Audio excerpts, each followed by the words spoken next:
জি5 বিনামূল্যে যমুনা ঢাকির সমস্ত পর্ব দেখুন। এখনই অ্যাপটি ডাউনলোড করুন।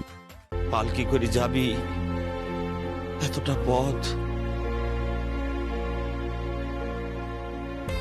একটা কথা মনে রাখিস মা, সবাই কিন্তু জানে তুই অন্য কেউ, একমাত্র আমি জানি তুই আমার মেয়ে, আমার যমুনা।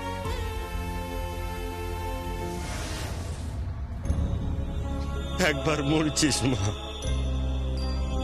দ্বিতীয়বার আর মরিস নি। মরার কথা বলো না, মরার কথা মুখে এনো না, আমার খুব ভয় করে। মরার কথা মুখে এনো না।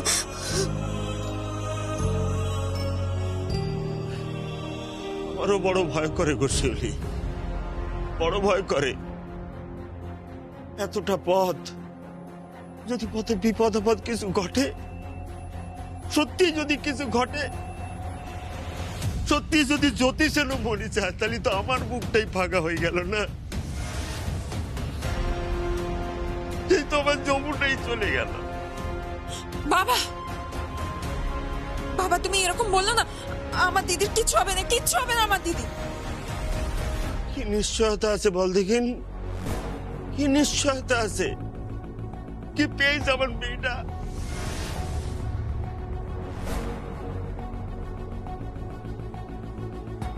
এই তো 1 বছর ধরে ওই বাড়ি জায়গা করার জন্য লড়াই করেছে। নিজের জায়গাটুকু যেই হয়ে সেই জায়গাটুকু পর্যন্ত ছেড়ে দিয়েছে। তারপর নিজের পা জানাতে চাইলো মেয়েটা। কি পেয়েছো বল দেখি, কি পেয়েছো? কাঁদবে না বাবা, একদম কাঁদবে না। যমুনা মরছিল, সঙ্গীত রায় তাকে বাঁচিয়ে তুলেছে।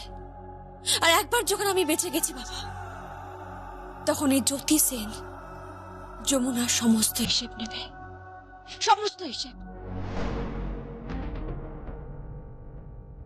আমি প্রমাণ করব, একদিন আমি ঠিক প্রমাণ করবো যে আমি যমুনা ঢাকি।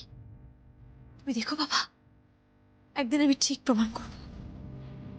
তবে আমার খুনি কে? আমাকে খুন করার কে চেষ্টা করেছে? ওই আর্চা, নাকি বড় পেশি, নাকি রকিদা, নাকি তাথই, নাকি অন্য কেউ? সেটা আমি ঠিক খুঁজে বের করব,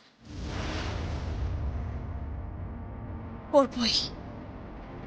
তারপর এমন শাস্তি দেব যে পৃথিবীর যে কোনো প্রান্তে, যে কোনো বাড়িতে গৃহবধূ অত্যাচার করার আগে সেই বাড়ির লোকেরা এই ঘটনা মনে করে একবার হলেও শিউরে উঠবে,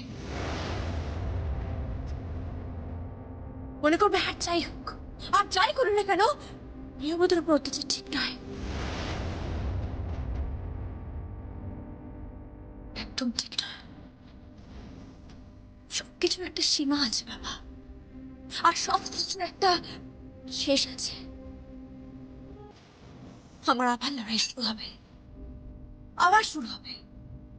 আমার লড়াই থেকে আবার লড়াই শুরু হোক বাবা। এই যমুনা ঢাকির উপর সব অত্যাচারের শাস্তি সুদে মূলে ফিরিয়ে দেবো আমি, ফিরিয়ে দেবো। জি5 বিনামূল্যে যমুনা ঢাকির সমস্ত পর্ব দেখুন। এখনই অ্যাপটি ডাউনলোড করুন।